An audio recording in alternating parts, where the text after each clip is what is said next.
Là, je suis de la police, d'accord? Alors c'est moi qui pose des questions et vous me répondez. Je connais pas trop les avocats, mais je pense que je prendrai l'avocat du label. J'espère qu'il me sortira de ce bourbier pour qu'on sorte l'album et que tout se passe bien. Bah frérot, si on doit sortir un album, je peux te garantir qu'il va sortir cet album. Et il va tout faire pour qu'il sorte bien. Elle fait la Bellucci, perd Gucci. Tu lui enlèves la culotte comme une vieille odeur de sushi. Grâce à Dieu, non. Ouais, j'ai pas connu ça. Heureusement, hein, parce que maman, elle aurait pas été contente. Et elle m'aurait plus vu de la même manière. C'est un peu eux qui décident, hein. Tu vois, nous, des fois, ils nous interpellent ou ils nous contrôlent. Et après, nous, on se comporte comme n'importe qui dans un contrôle, tu vois. On répond à des questions, on donne des documents, des papiers, des cartes d'identité. Et après, eux, ils réagissent comme ils veulent, tu vois. Il y en a qui me reconnaissent, tu vois, parce que quand ils fouillent mon sac, ils trouvent le masque. Mais sinon, non, parce que j'ai la tête à tout le monde, tu vois. Quand je vois quand ils me contrôlent, j'ai pas mon masque. Ou alors des fois, ils me contrôlent avec mon masque et là, c'est soit ils kiffent ce que je fais, ou soit ils connaissent pas et je me fais braquer direct. Je me fais braquer à terre, lève ton masque. Pourquoi t'es masqué, nanana.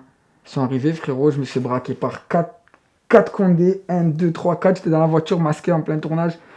Bouge pas, bouge pas. Yo, qu'est-ce qui se passe, tranquille. Bouge pas. Lève les mains. Je dis lève les mains. Lève ton masque pour le relève les mains. Oh, qu'est-ce qui se passe?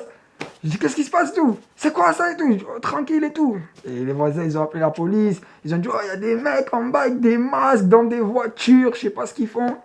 Je savais pas quoi faire sur le moment. Je dis si je bouge, je fais un faux geste. Ils m'allument direct.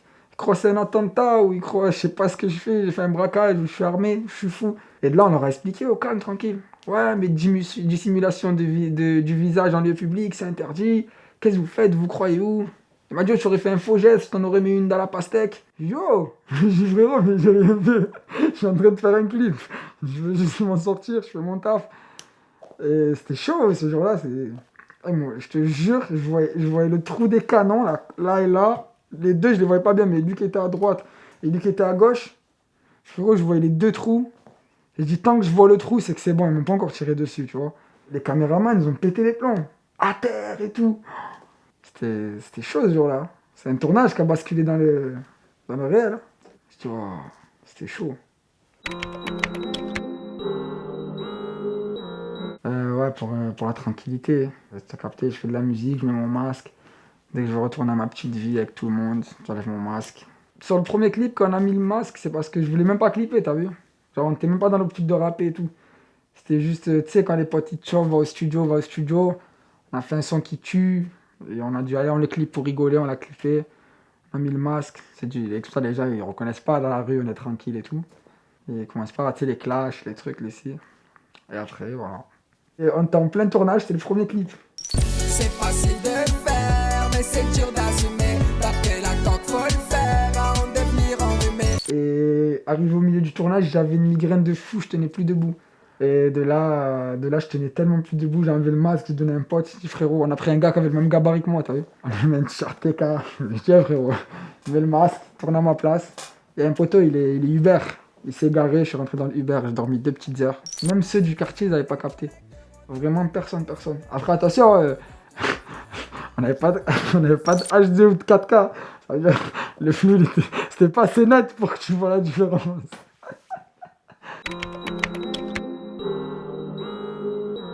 Bah, c'est une fierté, tu vois.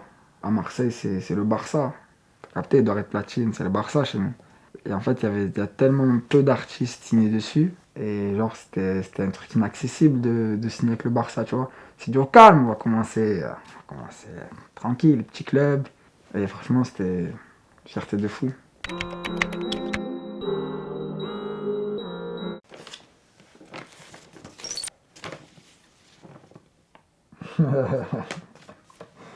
Ça, c'est le Panier, d'accord? C'est le quartier le plus vieux de France. C'est de là qu'est partie la construction de Marseille, si je dis pas de bêtises. Hein. Et bah écoute, c'est un quartier mythique, hein, c'est un quartier atypique, c'est un quartier historique, c'est un quartier touristique, c'est un quartier à la fois ambiance familiale, il a son petit côté ghetto street. Tu vois, c'est un quartier où il y a beaucoup de touristes toute l'année. Donc toute l'année quand on était petit, tu sais, on voyait de tout. On voyait des Italiens, des Allemands, des Anglais, des Américains. On est à 30 secondes du Vieux-Port, mais on a 20 secondes de la Hesse. Tu vois, c'est un placement de fou. Tu vois, grandir dans un quartier comme ça, c'est pas donné à tout le monde. Parce que, tu vois, grâce à ça, on est en plein centre-ville, t'imagines? On est en plein dans le cœur du centre-ville, mais on est en plein dans la Hesse. C'est tout en même temps. Tu vois, c'est beau, c'est pas beau, c'est moche. Il y a des touristes, tu peux manger les meilleures glaces artisanales de la ville et tu peux toucher du super bon shit. Tu vois, c'est un quartier de fou. Et grandir ici, tu vois, en plein centre-ville, pour moi, je pense que c'est ça qui a fait ce que je suis aujourd'hui et la personnalité que j'ai. Je retourne pas ma stébé. Y'a de la drogue si tu veux. Et le sang si tu viens. Si elle est bonne, je la stébé. Ça, c'est le feat des fous. C'était le feat des ennemis de Twitter, j'ai envie de te dire. Ouais, c'est le feat avec Gambi, c'est le frérot. Une super rencontre. Et c'est plus que de la musique aujourd'hui. Quand il me l'a dit, j'étais choqué, frérot. Je suis le premier feat de Gambi qui sort officiellement. Le mot Stevens, c'est un mot de mon quartier. Ça se disait dans le 13002, il y a 5-6 ans en arrière, ça se disait plus là. Et avant que je monte à Paris, je faisais que le dire, tu vois, je sais pas pourquoi je l'avais dans la tête. Et après, on est monté, on a fait un son dessus. On a fait pour rigoler le son, tu vois. On devait même pas faire de son à la base. Je monte à Paris, j'avais un showcase. J'avais un showcase le lendemain, je dis vas-y, je monte la veille, on se pète et tout, on passe la journée ensemble. On se pète, on se récupère, on part en voiture, on met la prod, tu sais, dans la voiture, mais pour rigoler, on faisait des bruits et tout. De là, Gambir, et je dis réserve un studio et tout, j'ai envie d'aller faire du son. Et je suis allé au studio, on a mis la prod. Il m'a dit, ah, je peux essayer un truc. J'ai dit, vas-y. Il a essayé un truc, j'ai essayé un autre truc. On a tout gardé, on a mixé, on a sorti ça. Si il faut, on stébé. On a du buzz. Allez, stébé. Frérot, c'est quoi ton feat de rêve? Vraiment de rêve, t'as vu The Feat, tu vois, si demain tu dois sortir The Album, c'est quel artiste que tu choisirais là? Peu importe, rap français, tout ce que tu veux, espagnol, Amérique, j'en ai rien à foutre. Sors-moi un artiste. Déjà, big up à No Name. En francophone, moi c'est Stromae, tu vois, qui m'a marqué. Quand c'est, et tu cesses tes avances. Mais en international, moi c'est une meuf qui me fait kiffer, c'est Rosalia. Los secretos solo con quien puedas confiar. Más te vale no romper la muerta. Et ouais, en international Rosalia, en francophone Stromae. Je connais trop de fous avec qui rigoler. Et je pense que en fou, valeur sûre, avec qui je rigolerai, Hass.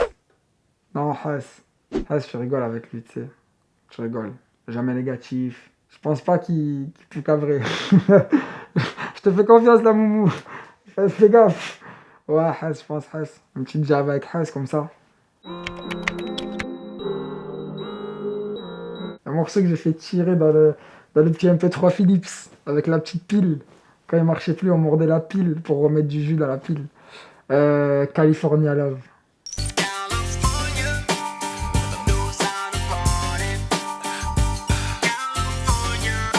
Ouais, California Love, je pourrais l'écouter, genre... tu sais, genre, tu comprends pas... Tu sais que le mec, il raconte des trucs cool et... Tu fermes les yeux et t'es plus là. California Love. Ce que je veux... Putain... Déjà, frérot, un pack de Capri Sun frais pour la boisson. 10 Capri Sun bien frais. Alors, en entrée, une salade verte simple, tu vois, avec un peu de vinaigrette, de la mozza dedans, un bon pain bien blanc, bien croustillant. Pour le plat, on va prendre un gratin dauphinois et du filet mignon, léger sel, avec sa sauce au cèpe. Un bon dessert, une bonne frangipane avec du Nutella et de la chantilly dessus. Et après, je dis tout ce que vous voulez.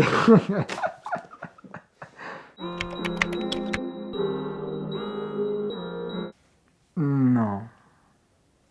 Non. On peut poser plainte contre plein de choses, contre trop de choses, contre trop d'injustices, tu vois. Je sais même pas, il y a trop de trucs. Là, j'en ai trop. Je peux pas en dire qu'une parce que ça veut dire que je défendrai pas une autre cause. Mais sinon, je sais pas, je porterai plainte contre. Je sais pas. Aucune idée, franchement. Contre qui je pourrais porter plainte? Il y a trop de fils de pute, en fait, qui méritent qu'on porte plainte contre eux, tu vois. Il y a trop de bâtards qui méritent tu sais, une tonne de plaintes sur la maison, de main courante.